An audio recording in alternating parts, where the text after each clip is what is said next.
So the simple past in German sentences. In German, we call it das Präteritum.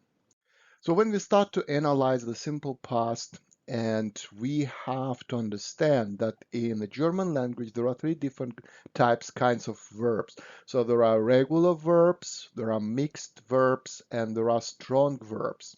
So when we use this present tense in the sentences, when we read texts written in the present tense, we don't care. We didn't care about these kinds of verbs, because you remember that all verbs in German language, when we um, give a sentence in the present tense, they are used according to the same pattern, except the modal verbs. Now we have specific endings, and we call it grammar and verb, a subject and verb agreement. So we call it conjugation. But when we start to use or to read text in the simple past, we have to understand that there are different kind of verbs, and we have to keep it in mind. Okay, how it works in the German language with the regular verbs in the simple past tense. Let's create very nice short sentence. Der Student macht die Hausaufgaben. So the student is doing his homework. In this sentence, when we analyze it correctly, we see that the sentence tells information about what is happening right now. We can imagine such specific timeline where we have past time and then present, what is happening right now, and time for the future. So we are on this timeline, we are in point zero, we are in present tense. And the sentence tells us about a student who is right now sitting and doing his homework. So der Student macht die Hausaufgaben. So this is definitely the present tense sentence. So if we want to rewrite this sentence in the simple past tense, we would like to tell the story about the student who did his homework in the past. How we can do it? First of all, if we compare even these two pictures, we understand that this is the same student, and he is doing, or he did probably the same homework, or it looks like the same. So that means for us that when we write a sentence about the past event which occurred in the past, we will use many same elements. We will use the student as again and homework. That means we cannot rely on them when we want to indicate that specific activity, action took place in the past. So how we can do it? But only to change our verb. And we will use specific form for our verb machte. So der Student machte die Hausaufgaben. The student did his homework.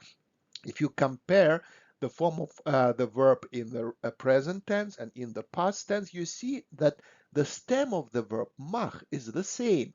What we changed our ending. In present tense, we have ending t. The student is only one student, so subject is used in singular form. We use ending t. In the simple past tense forms, we use ending te, te. Der Student machte. So what's about when we talk about many students? Many students, they do their homework. Again, we have the same timeline, and we have many students, two of them. They are doing the homework right now. And when we will rewrite the sentence and talk about two students who did their homework in the past, we will have, again, we will use only another form of the verb. Die Studenten machten die Hausaufgaben. So as you see, it's pretty simple. We use the same verb as is used before. Verb is still in the second grammatical position. Only what we need to change, we need to change the form of the verb. We need to use specific endings because it's so simply we call it the simple past. We do not use another verbs or another elements. You may tell me, we can use expressions of time, something like yesterday or day before yesterday or last week. I will agree with you. I will say yes, it's possible, but those elements, they are optional. We can omit them. So, but we still are able to describe an event which occurred in the past by only changing our verb and keeping all other elements the same. So, what's about this singular form? Der Student machte die Hausaufgaben. So, as you see, it's only about endings, specific endings. Okay, mixed verbs. So, how it works with the mixed verbs in German language? Imagine the story. Right now, a man is running. So, der Mann rennt. And if I will give you the same sentence, but I will tell about past. So in the past, I will use the form der Mann rannte. So if you compare present with the past, you see that we not only changed the ending, but we changed the vowel in the stem of the verb. And when we talk about many men, die Männer rennen, in the simple past, the sentence will say die Männer rannten. So as you see, mixed verbs, they act the same as regular verbs. They will take those endings for plural and for singular, ending te and ten, but additionally we would have to change the vowel in the stem.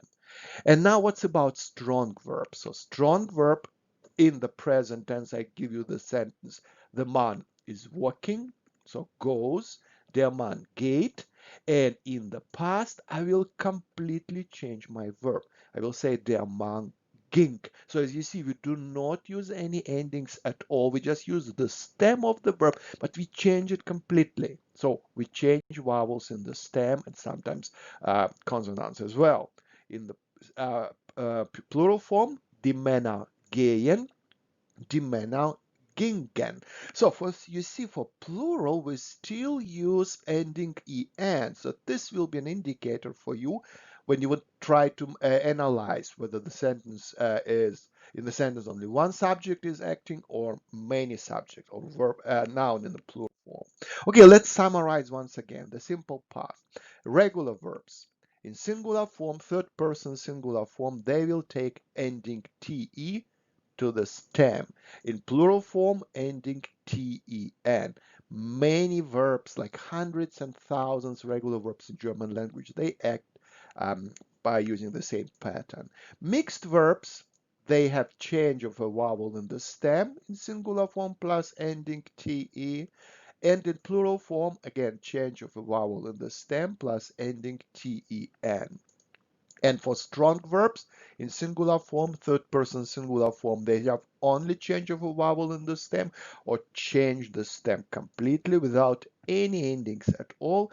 And in plural form, they will have ending en plus change of a vowel in the stem. And now you can stop me and say, hey, wait a minute. Ending en as an indicator for plural form in present tense as well. So how can we distinguish whether verb is used in present tense form, plural, or in simple past tense form? Because they will have the same ending en. And my answer will be, take a look. It must be change of a vowel in the stem. So if you read a verb, if you see the verb is ending en, and you check your dictionary and you see that there is no change of vowels in the stem, that means your verb is written in the present tense. Okay, this is the solution. So no questions at all. There are three verbs I strongly recommend you to memorize, the forms in the simple past tense. The first verb is the verb to be, sein. So sein, if we use it in third person singular form in simple past, we'll have irregular form war. And if we use many subject, the form will be waren. So in English we say he was and they were. Next verb I ask you to memorize is the verb to have. So the verb to have will have specific form in simple past tense form hatte, and plural will be hatten. So as you see in plural, the verbs will still have ending en. And the third verb is the verb werden, means to become. The verb werden is not so often used alone in the sentences, but later you will see, we will analyze the passive voice constructions in German, and you will see that the verb werden is used as the auxiliary, the helping verb. So that's why we need to know the forms of this verb. So the verb werden in simple past, third person singular form, will have the form wurde, and in plural form wurden. Okay, please memorize these three verbs. We will see that we will use them very, very often in our sentences.